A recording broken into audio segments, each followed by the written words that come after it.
کی فوجیں زوراور اور تعداد میں بہت زیادہ تھیں، لیکن اسرائیل کی فوج کم تھی۔ لہذا یہاں پر رب الافواج سے حوصلہ تسلی اسرائیل قوم کو اور ہم کو بھی ملتی ہے کہ اگر ہمارے ساتھ کوئی بچانے والا ہماری پروٹیکشن کے لیے نہیں ہے تو ہمیں یہ یقین رکھنا چاہیے کہ رب الافواج ہمارے ساتھ ہے، جو آسمان اور زمین کی ساری فوجوں اور حکومتوں کو اپنے اختیار میں رکھنے والا خدا۔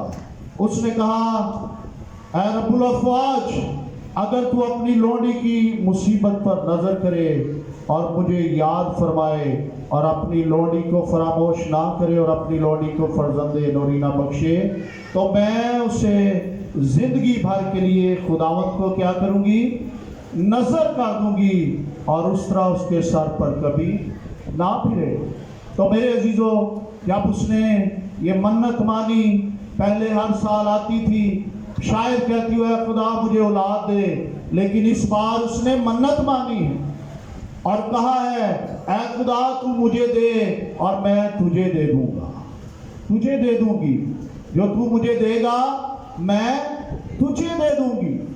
اور جب یہ سودا، یہ کمٹمنٹ، یہ بات چیت اس نے خدا سے کی تو خدا نے اس کی دعا کو سن لیا، اور پھر اس نے اپنے اندر سے سارے غموں اور دکھوں اور نفرتوں کو اپنے دل سے نکال دیا، خداوند کے حضور میں اپنا دل انڈیل دیا۔ اور جب اس نے خدا کے حضور میں اپنا دل انڈیل دیا تو اس کا نتیجہ کیا ہوا؟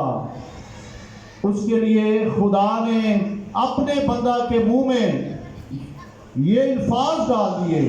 لکھا ہے 17 آیت میں، جب حنا نے اپنا دل خدا کے حضور میں انڈیل دیا اور کہا کہ تو اپنی لونڈی کو خبیث عورت نہ سمجھ، میں تو اپنی فکروں اور دکھوں کے ہجوم کے باعث اب تک بولتی رہی، میں دبی ہوئی ہوں، دکھوں اور فکروں کے نیچے غمگین ہوں، میں نے دل خدا کے حضور میں انڈیل دیا ہے۔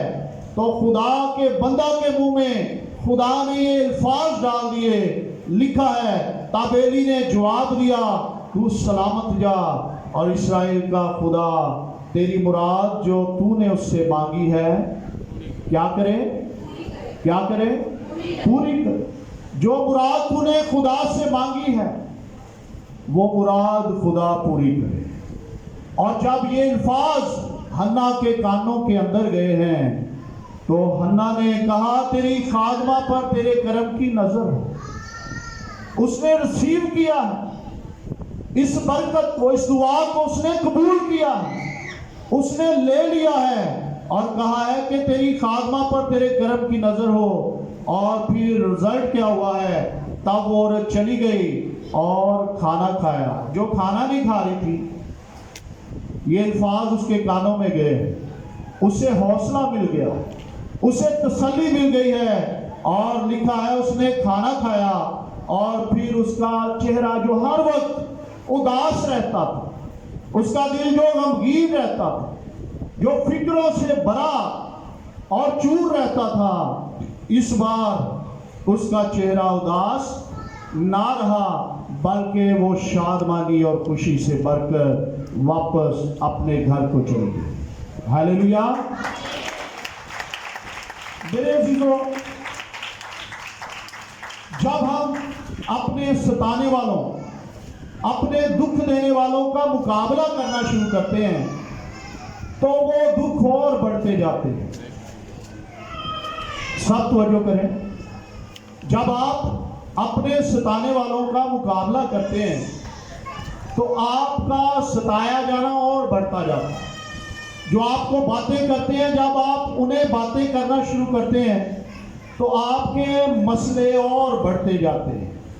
لیکن جب آپ اپنے ستانے والوں کے لیے دعا کرنا شروع کر دیتے ہیں، خدا کے حضور میں سے ان کے لیے نفرت کو، کدورت کو، ہر طرح کی بری باتوں اور برے خیالوں کو نکال دیتے ہیں، خدا کے حضور میں اپنا دل انڈیل دیتے ہیں، تو پھر آپ پر خدا کی رحمت جاری ہو جاتی ہے، اور خدا انہی دشمنوں کو، انہی ستانے والوں کو آپ کا دوست بنا دیتا ہے۔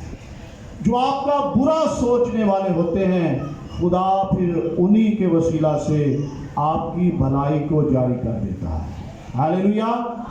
اور پھر خدا انہی کے سامنے آپ کو سرفراز کرنا شروع کر دیتا ہے، اور پھر وہ اپنی آنکھوں سے دیکھتے ہیں کہ ہم نے گو کہ اسے گرانے کی کوشش کی، اسے ستانے کی کوشش کی، اسے دکھ دیا، لیکن خدا نے اسے سرفراز کر دیا ہے۔ دوسرے باب میں آپ حنا کی دعا کو جب پڑھیں گے، جب سیموئیل اسے مل گیا ہے، حنا نے خداوند کی شکر گزاری کی ہے، اور اپنے کہنے کے مطابق جب وہ اس کا دودھ چھڑواتی ہے، اسے خدا کے گھر میں لے آتی ہے، اور کہا جاتا ہے کہ اس وقت سیموئیل جب اس کا دودھ چھڑوایا گیا، اس کی عمر تقریباً 3 سال تھی جب وہ اسے خدا کے گھر میں ہیکل میں پیش کرنے کے لیے لے آئی۔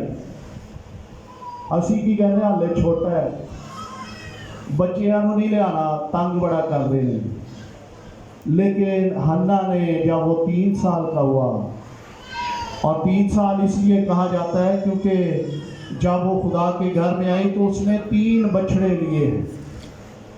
آیت نمبر 24 میں آپ دیکھ سکتے ہیں، 3 بچڑے اس نے لیے۔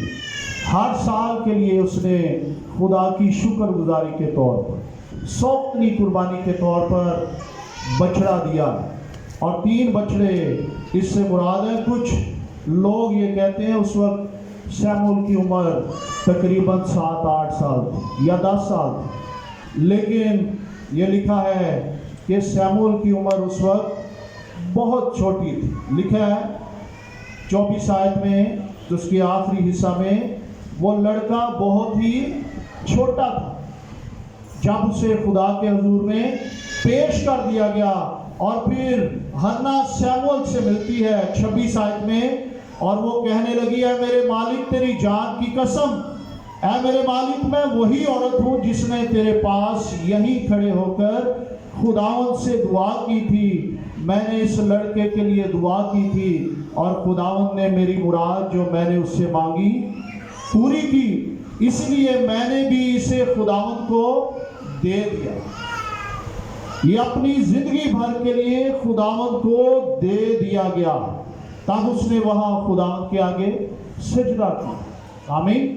اس نے جو منت مانگی تھی، اپنے منہ سے جو خدا کے حضور میں بچہ مانگا اور کہا کہ وہ میں تجھے دے دوں گی، تو اس نے ایسا ہی کیا، وہ خدا کو دے دیا، اور پھر خدا کو سجدہ کیا۔ اور پھر حنا بڑی خوشی اور جوش سے دوسرے باب میں دعا کرتی ہے، اور حنا نے دعا کی اور کہا، میرا دل خداوند میں مگن ہے، میرا سینگ خداوند کے طفیل سے اونچا ہوا، میرا منہ میرے دشمنوں پر کھل گیا ہے، کیونکہ میں تیری نجات سے خوش ہوں۔ خداوند کی مانند کوئی قدوس نہیں، کیونکہ تیرے سوا اور کوئی ہے ہی نہیں، اور نہ کوئی چٹان ہے جو ہمارے خدا کی مانند ہو۔ اس قدر غرور سے اور باتیں نہ کرو، اور بڑا بول تمہارے منہ سے نہ نکلے، کیونکہ خداوند خدائے علیم ہے اور اعمال کا تولنے والا ہے۔ زور آوروں کی کمانیں ٹوٹ گئیں، اور جو لڑکھڑاتے تھے وہ قوت سے کمر بستہ ہوئے۔ وہ جو آسودہ تھے روٹی کی خاطر مزدور بنے، اور جو بھوکے تھے ایسے نہ رہے، بلکہ جو بھانج تھی اس کے ساتھ ہوئے۔ وہ اس دعا میں یہ کہہ رہی ہے کہ غرور کی باتیں نہ کرو۔ اگر آج